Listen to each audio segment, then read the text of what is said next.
bienvenue dans cette nouvelle vidéo. Si vous êtes étudiant en médecine ou étudiant de manière générale, si vous voulez avoir un super pouvoir et vraiment vous démarquer de la concurrence, cette vidéo est faite pour vous. Donc reste bien jusqu'à la fin de la vidéo. Je fais des vidéos le moins que t'es possible, des vidéos où j'apporte le plus de valeur possible. Si tu n'es pas capable de rester sur cette vidéo jusqu'à la fin, tant pis pour toi, tu passeras à côté de la réussite. Et aujourd'hui, on va parler d'un élément extrêmement important. J'ai lu récemment le livre Deep Work de Cal Newport. Donc c'est un livre qui parle de l'importance et de comment réussir à se concentrer de manière vraiment optimale pour pouvoir réussir à faire des choses, des tâches qui sont difficiles et des choses qui sont exceptionnelles. Parce que je me rends compte, lorsque j'ai fait ma 6e année de médecine, ce qui m'a vraiment permis de réussir, au-delà de la quantité de travail que j'ai mis avec 10-12 heures de travail par jour, c'est vraiment l'intensité avec laquelle je travaillais pendant ces périodes de révision. C'est-à-dire que j'étais tellement concentré, j'étais tellement focus sur mes cours, je n'avais aucune distraction, pas de téléphone. J'avais réussi vraiment à supprimer le maximum de dopamine de mon cerveau. Et donc j'étais tellement puissant dans ma concentration que j'arrivais à aller profondément dans mes cours. J'arrivais à vraiment appuyer la concentration et la compréhension au maximum, ce qui a fait que j'ai réussi vraiment à aller en profondeur dans les cours et à retenir des informations qui étaient extrêmement pertinentes. J'arrivais également à faire des dossiers progressifs, à faire des entraînements. J'étais tellement concentré, tellement focus que j'arrivais à déceler les erreurs et j'étais vraiment performant. Donc ça, malheureusement, je trouve que c'est une compétence tellement sous-estimée. Les gens, et je le vois personnellement moi aussi, actuellement, je fais un peu moins attention à ça. Et en fait, voilà, je vais être à l'hôpital et je vais réussir à rester concentré sur un scanner, sur un IRM, 20-30 minutes d'affilée et j'arrive pas à faire des tâches pendant 1 heure et demie à fond. Et quand j'étais en 6e année, en fait, j'étais un sportif de haut niveau de la concentration. Et vraiment, si vous devez retenir une seule chose, c'est que si vous voulez être sûr de réussir vraiment de manière exceptionnelle, c'est de muscler le muscle de la concentration et de mettre en place un écosystème autour de votre vie pour être le plus concentré possible. Et ça va passer dans un premier temps de vraiment mettre l'accent sur ça et de surtout supprimer les sources de distraction et de sacraliser les périodes de travail. Si pendant 1h30, vous n'arrivez pas à être à fond dans une tâche, vous n'allez jamais réussir à accomplir de manière exceptionnelle des choses. Si vous voulez terminer dans le top 500 de l'internat, si vous voulez avoir vraiment des très bons résultats scolaires, il faut être capable de prendre 1h30, de n'avoir aucune distraction et d'être 100% focus sur son cours. Donc c'est ce qu'on va voir aujourd'hui dans la vidéo. J'ai plusieurs parties que j'aimerais développer au fur et à mesure et on va essayer de voir comment justement réussir à mettre ça en place. Donc dans son livre, Cal Newport, il explique donc le concept de deep work, c'est le secret des plus grands réalisateurs. C'est comment ça vous permet d'avoir une efficacité optimale. Et en fait, ce qui est paradoxal, c'est que souvent, on va penser que réussir c'est difficile, qu'il y a toujours un secret, qu'il y a toujours quelque chose. Mais le secret, il est là, c'est vraiment de réussir à travailler de manière concentrée et de réussir à surtout extraire le plus de compréhension possible des concepts. Parce que si vous pensez que le cerveau est une bonne machine pour apprendre par cœur, finalement, en fait, c'est une erreur parce que le cerveau est très mauvais pour apprendre par cœur. Par contre, il est capable de vraiment comprendre des concepts très profondément et lorsque vous arrivez à faire des liens avec les cours, lorsque vous arrivez vraiment à saisir le sens profond et à avoir l'image globale d'un cours, vous arriverez vraiment à devenir performant, que ce soit en études de médecine, mais dans n'importe quel type d'études. Et je le vois, que ce soit en première année ou en 6e année de médecine, c'est un concept qui est indispensable. Donc vraiment, il ne faut surtout pas sous-estimer ça. Donc comment on réussit à faire ça étape par étape? Donc la première chose pour pouvoir réussir à faire des plages de deep work, c'est avant de vouloir le faire, il va falloir supprimer des choses qui vont nous empêcher de le réussir. Donc la première chose, j'en parle de maintes et maintes fois sur la chaîne, mais c'est indispensable, c'est de supprimer les distractions. Parce que la première source de distraction, bien sûr, c'est le téléphone. Lorsque vous travaillez, vous ne devez absolument pas avoir le téléphone avec vous. C'est vraiment quelque chose à bannir. Moi, personnellement, quand je travaille sur mes projets, mon téléphone, il est dans ma chambre, il est dans le salon, mais dans mon bureau, il n'y a jamais mon téléphone avec moi. Là, évidemment, je suis en train de tourner une vidéo YouTube, du coup, j'ai mon téléphone pour prendre mes notes, d'accord, sur Notion, mais sinon, il ne faut pas avoir son téléphone. Et pareil, quand vous êtes sur l'ordinateur, il faut avoir un mode de concentration. Moi, je suis quasiment tout le temps en mode travail sur l'iPhone ou sur l'ordinateur, en mode ne pas déranger pour éviter d'avoir des distractions. Et pareil, lorsqu'on va travailler, moi c'est pour ça que j'utilise beaucoup ChatGPT par exemple, c'est parce que imaginons vous voulez faire une recherche Google et que vous allez faire une recherche Google sur je sais pas l'insuffisance cardiaque, vous allez tomber sur un site. Après, finalement, vous allez être sur Internet et vous allez facilement avoir, vous faites nouvel onglet et vous allez avoir que vous avez Instagram rapidement. Donc en fait, c'est important d'avoir un espace dans lequel on a le moins de distractions possible et ça, c'est hyper important. Pareil que moi, quand je bossais à la bibliothèque, j'avais mes boules qui j'avais mon casque anti-bruit par-dessus et ça me permettait vraiment d'être dans des conditions de concentration optimales sans aucune distraction. Parce que si vous travaillez et que vous avez des gens qui parlent autour de vous, si vous avez des gens qui bougent, etc., donc vous n'allez jamais réussir à avoir votre focus 100% sur une seule et même tâche. Donc la première chose à faire, c'est vraiment de supprimer les distractions. Il faut être drastique avec ça. Moi, quand je bosse sur mon bureau, le bureau il est bien rangé, il n'y a pas de notification. J'ai mon casque anti-bruit où je mets un tout petit peu de musique, Lofi, pour être à fond dans ma tâche. Et voilà, donc ça c'est la première chose, c'est vraiment supprimer les distractions et soyez honnête avec vous-même et dans votre quotidien, peu importe si vous travaillez chez vous, à la bibliothèque, je ne sais où, essayez de voir les distractions que vous pouvez supprimer. Téléphone, c'est très facile à enlever. Les notifications, facile à enlever. Et puis après, s'il y a du bruit, vous pouvez mettre casque anti-bruit, boule caisse, etc. Voilà. Mais vraiment, mettez l'accent sur cette première étape parce qu'elle est indispensable. Moi, je le vois à l'hôpital, c'est très flagrant. Nous, en radiologie, on est dans un espèce d'open space dans lequel on a des espèces de carrés où il y a par exemple 4-5 consoles de radiologie. Donc il y a le carré de neuroradiologie où il y a tous ceux qui font de la neuroradio, donc IRM cérébrale, etc. Après, il y a un carré où il y a l'imagerie vasculaire avec tout ce qui est aorte, coroscanner, etc. Et après, il y a également un carré où on fait de l'imagerie digestive avec IRM hépatique, scanner abdominal, etc. Et en fait, vu qu'on est regroupé par carré, on va avoir 4-5 radiologues qui sont autour. Donc il va y avoir des radiologues qui vont discuter entre eux parce qu'ils vont poser des questions. Il va y avoir des radiologues qui vont, nous en radiologie, on a un micro et on va dicter. Donc on va dire par exemple, on va dicter le compte rendu, c'est beaucoup plus rapide. Et en fait du coup, il y a toujours du bruit autour de nous. Et en fait, entre la personne qui discute, le manipulateur radio qui vient poser une question, le mec qui dicte, il y a du brouhaha autour de nous et c'est impossible de se concentrer. Donc ça, c'est quelque chose que je ne peux pas contrôler parce que pour travailler et pour faire des comptes rendus de radiologie, je ne peux pas me permettre de prendre mon téléphone et de me mettre dehors. Non, ça ne marche pas. Donc il faut que je sois à cet endroit-là, à la console de radiologie. Par contre, ce que je peux faire, c'est que je peux mettre mes écouteurs à réduction de bruit active, réduire le bruit et mettre un tout petit peu de fond sonore, c'est ce qui va me permettre de réduire le bruit et d'être plus concentré. Et parfois, moi je le vois à l'hôpital, j'ai l'impression d'être un peu, pas autiste, mais voilà, des fois les gens ils comprennent pas trop parce que c'est moins fun. Mais la vérité, c'est que si dans une demi-journée de radiologie, de 8h à midi, je veux dicter 20 examens, ben c'est la seule possibilité parce que sinon, lorsqu'on va se déconcentrer et lorsqu'on va faire déconcentration et essayer de se reconcentrer, on va mettre quelques minutes voire dizaines de minutes à réussir à se reconcentrer. Et donc de 1, on va faire plus d'erreurs parce qu'on va faire que se déconcentrer. Et de 2, on va moins travailler. Et donc voilà, moi je le vois, j'arrive à dicter plus d'examens que les autres, mais ce n'est pas parce que je vais plus vite, c'est simplement parce que je garde ma concentration. Et évidemment, quand on vient me poser des questions et que il y a quelque chose d'important, je vais enlever mes écouteurs pour discuter, mais vraiment quand j'ai envie de travailler de manière concentrée, que j'ai envie d'avancer sur des IRM, je suis obligé de mettre mes écouteurs parce que c'est la seule solution. Voilà. Alors c'est sûr que mettre les écouteurs, ça reste correct. Commencer à mettre le casque au milieu des autres médecins, ça fait un petit peu plus craignos, donc c'est pour ça que moi j'ai opté juste pour les écouteurs à réduction de bruit active et j'ai fait une vidéo dédiée sur les AirPods Pro pour montrer que c'est un outil extrêmement puissant et n'importe où que vous soyez, vous pouvez les avoir dans l'avion, à l'aéroport, dans un cybercafé, dans un café, peu importe, dans le train, vous pouvez avoir des outils qui vous permettent de réduire le bruit très facilement et donc de vous concentrer beaucoup plus facilement. Donc moi vraiment, je vous encourage, je vous conseille d'investir dans des écouteurs à réduction de bruit active. Vraiment, c'est un très bon investissement et n'hésitez pas à aller voir la vidéo dédiée si ça vous intéresse de savoir toutes les utilités qu'on peut avoir. Parce que moi, j'aime bien travailler avec pour pouvoir réduire le bruit, mais écouter des podcasts, plein d'éléments, plein de conseils que je vous donne dans cette vidéo dédiée. Donc, allez voir ça. Voilà, donc ça, c'est la première étape. C'est de supprimer les distractions. Deuxième étape, c'est d'avoir des outils et un environnement qui est optimisé pour la concentration. Donc moi, je vous ai dit, personnellement, sur mon bureau, j'ai un bureau qui est bien rangé, j'ai un bureau qui est bien optimisé. Donc quand j'étais en 6e année, je bossais pas chez moi, mais plutôt à la bibliothèque, mais j'avais un bon ordinateur, j'avais mes livres qui étaient devant moi, et donc j'avais un espace de travail qui était fait pour me concentrer sur mes tâches. Et donc ça, c'est important d'avoir des tâches précises sur lesquelles travailler avec des bons outils et un bon environnement. Parce que, évidemment, si vous vous dites « Ok, je me concentre sur mon business » et que vous êtes, je ne sais pas, sur un petit bureau, vous n'avez pas de place et vous avez un ordi tout pourri ou vous n'avez que votre téléphone, vous n'allez pas réussir à avancer correctement et vous n'allez pas réussir à focaliser votre concentration sur une seule et même tâche qui a du sens. Donc, ce qui est important, c'est déterminer les tâches qui ont le plus d'impact sur l'objectif que vous avez envie d'accomplir. Donc pour les étudiants, bien sûr, c'est de travailler ses cours.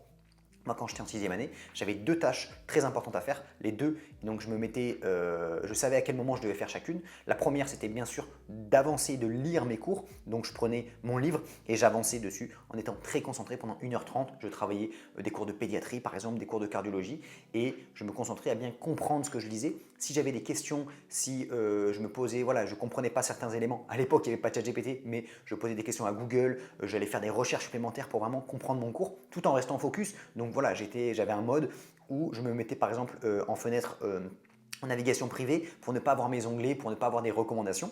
Et ensuite, je savais parfaitement ce que je devais faire. Deuxième chose, je devais faire aussi des QCM. Donc dans la journée, de 8h jusqu'à 18h, je faisais des cours. Et après, de 18h à 20h, je faisais des QCM. Et après, de 20h à 22h, je regardais des conférences. Mais je savais parfaitement ce que je devais faire.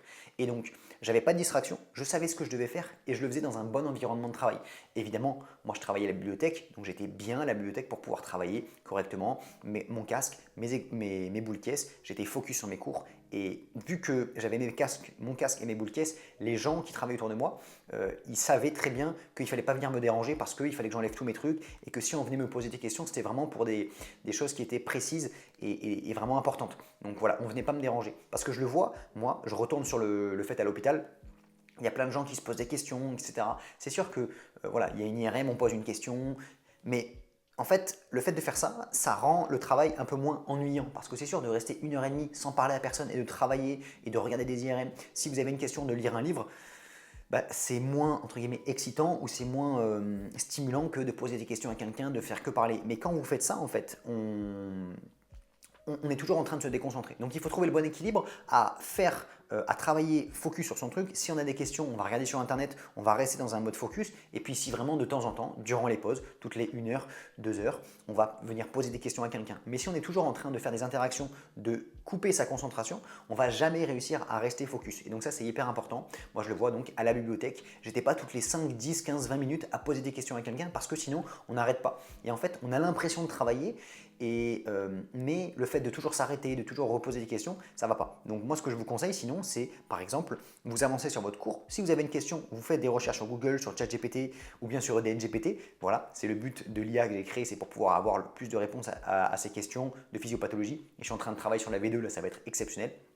Bref, donc ça, c'est une aparté, mais vous faites des recherches Google, ChatGPT, etc., etc. Et ensuite, si vraiment vous avez des questions qui ne sont pas répondues, vous pouvez vous les mettre dans un petit bloc-notes et voilà, toutes les 1h30, quand vous faites des pauses avec vos amis, là, vous pouvez discuter de ça. Mais si vous vous interrompez en permanence pour pouvoir poser des questions, parce que, en fait, on le voit, c'est plus intéressant de poser des questions, de discuter avec nos amis, plutôt que de rester à travailler sur sa feuille. Mais il faut se faire un petit peu rigueur et ne pas succomber tout le temps à vouloir poser des questions, etc., etc.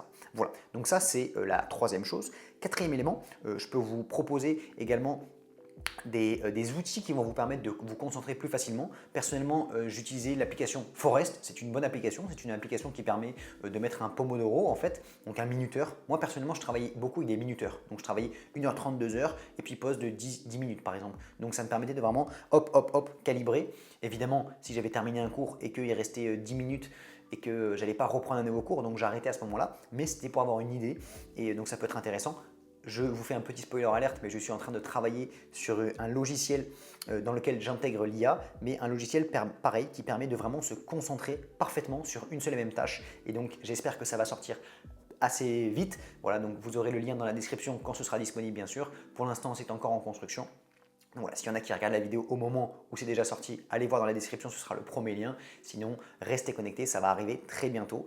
Voilà, tout ça, pour vous dire en fait que j'ai compris les éléments qui font qu'on arrive à travailler de manière exceptionnelle et qu'est-ce qui fait que les meilleurs étudiants réussissent. Parce que au-delà de la quantité de travail, on ne peut pas y échapper. On ne peut pas espérer travailler 2 heures par jour et réussir. Mais ce n'est pas parce qu'on travaille 10 heures par jour qu'on va réussir. Parce qu'il y a des gens qui travaillent 6 heures en étant tellement concentré que ça équivaut à 15 heures de travail. Et il y en a qui travaillent 10 heures et qui ne sont pas concentrés, qui équivaut à 1 heure de travail effectif. Donc vraiment, le plus important, c'est le nombre d'heures de travail effectif, le nombre d'heures de travail concentré.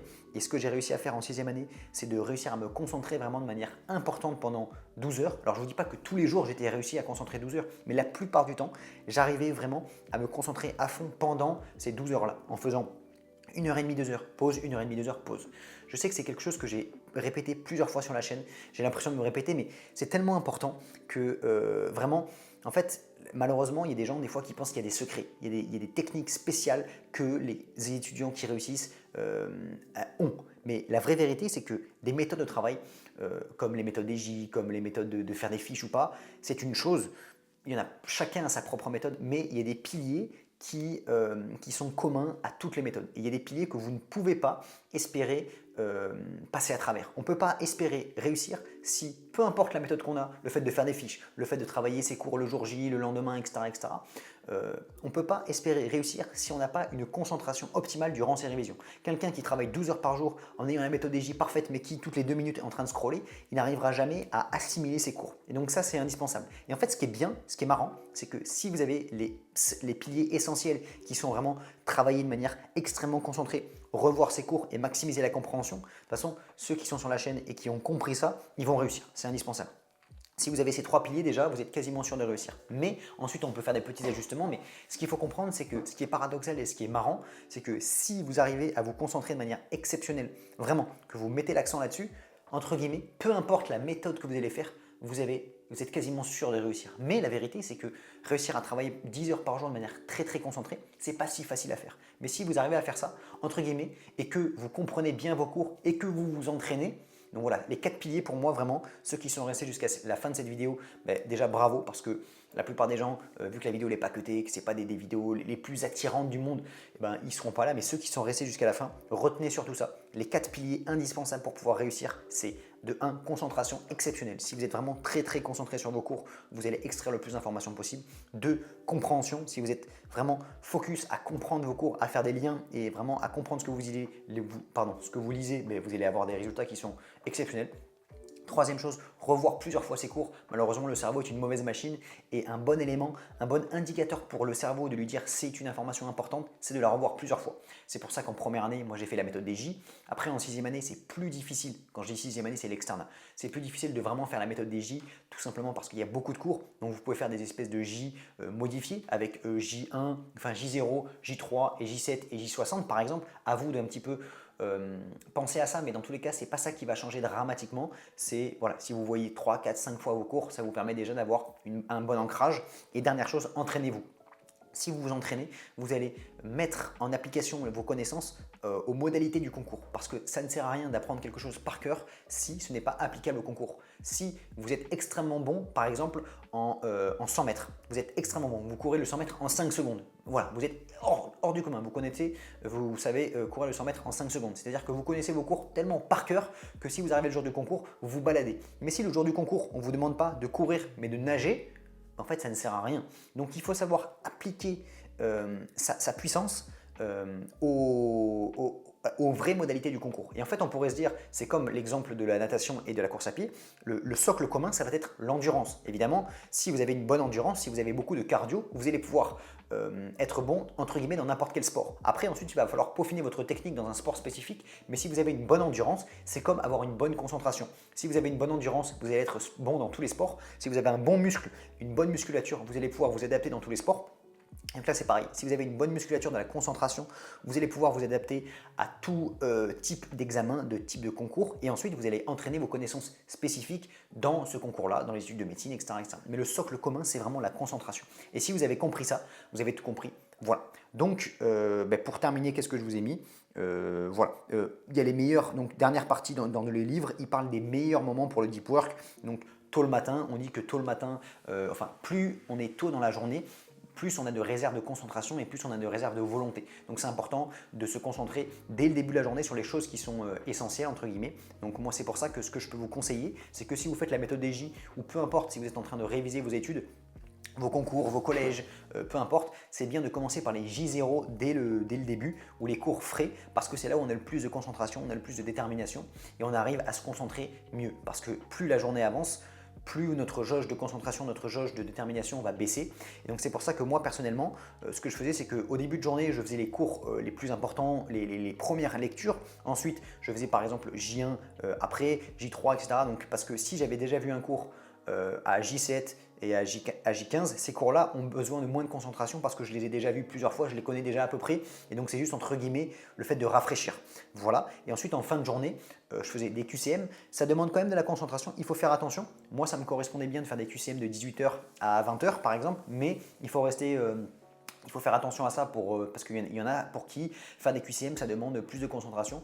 Donc attention non plus à ne pas négliger les QCM et peut-être à les faire, je ne sais pas, à 13 h au milieu de journée, peu importe. Et après, les choses qui demandaient le moins de concentration, je les gardais pour la fin de journée. Et moi, ce que je faisais en fin de journée, c'est que je regardais des conférences en replay. J'avais pris une écurie en ligne qui proposait des conférences en replay. Ceux qui sont en première année, par exemple, vous pouvez également avoir les cours de la fac en replay.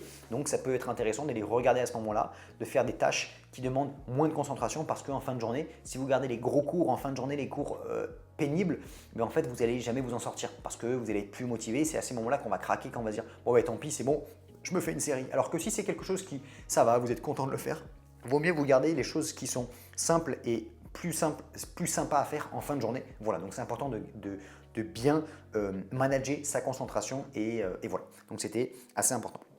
Bon, j'espère en tout cas que cette vidéo vous aura plu.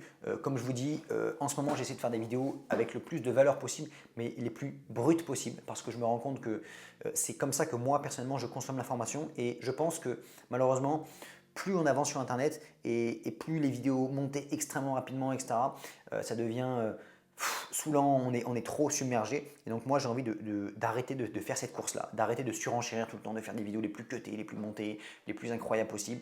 Si vous avez compris la valeur des vidéos, partagez-les. Si vous êtes prêt à appliquer les conseils, ben, tant mieux pour vous. Et vous êtes là à la fin de cette vidéo, dans une vidéo qui est longue, mais qui apporte beaucoup de valeur à mon sens. Donc c'est ça les vraies personnes que j'ai envie de toucher. Toucher les personnes qui sont en train en permanence de scroller, ça ne m'intéresse pas parce que ces gens-là ne sont pas réceptifs au message que je vais donner. Donc voilà, si vraiment vous êtes resté jusqu'à la fin, déjà bravo, merci à vous, merci pour le soutien. N'hésitez pas à aller voir dans la description, j'ai le lien vers ma newsletter dans lequel je partage des résumés de livres, des choses, des apprentissages. J'essaie d'envoyer un mail tous les jours, au moins 4-5 fois par semaine. Il n'y a pas de publicité particulièrement, le but c'est juste d'apporter de la valeur. Ce matin, je parlais de quoi? Ce matin, je parlais justement du fait de prendre des pauses de qualité, de savoir prendre des pauses à certains moments. Parce que ce week-end, j'ai beaucoup travaillé sur mes projets, sur la version 2 de NGPT. Et c'est vrai qu'à un moment, j'étais un peu en train de… C'est pas du burn-out, mais j'en avais un peu marre. Et en fait, vu que je n'avais pas prévu à quel moment j'allais faire une pause, je ne savais pas. Et donc, c'était je tiens jusqu'au fait de craquer. Et donc, en fait, en 6e année, moi, c'était tous les dimanches après-midi, je savais que je me posais. Et tous les soirs, de 22h à 22h45, je prenais ma pause. Et c'était voilà, et ça me permettait de décompresser. Donc voilà, je parlais de ça ce matin. Trouver des bons moments, planifier les moments pour prendre des pauses de qualité qui vous font du bien. Et ça permet de ne pas craquer. Voilà, donc je parlais de ça ce matin. J'essaie de vous faire des résumés de livres, de parler plein d'éléments qui sont, à mon sens, importants, des apprentissages que j'ai, de tous les podcasts que je consomme, de tous les contenus de qualité que je consomme. J'essaie de vous les partager dans les podcasts, j'essaie de vous les partager dans les newsletters du matin. Donc n'hésitez pas à aller vous abonner à la newsletter dans la description. Moi, je vous souhaite plein de bonnes choses, plein de bonnes révisions et on se retrouve dans une prochaine vidéo. C'était Robin. Ciao.